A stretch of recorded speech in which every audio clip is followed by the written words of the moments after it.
Hello there, my name is Ollie from Fans. Today I have for you the 2022 Volkswagen Transporter. Now this one here is a short wheelbase 5-door, 5-seater crew cab van. Now this one does come with a tailgate rather than barn doors at the back like you do get on some transporters. This does also come with an automatic transmission, cruise control, hands-free cooling and also voice assist, as well as Android Auto, Apple CarPlay, radio, and Bluetooth connectivity, air conditioning there, as well as heated seats for the front two passengers. And I will just show you the 3 back seats as well. As you can see, they are also cloth lined and in a bench-like fashion as well.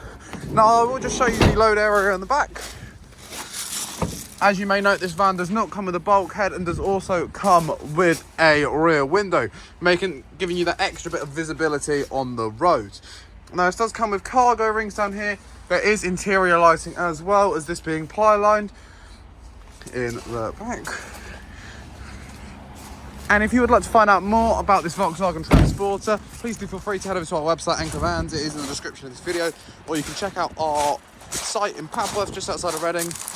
You never know, one day this may be yours.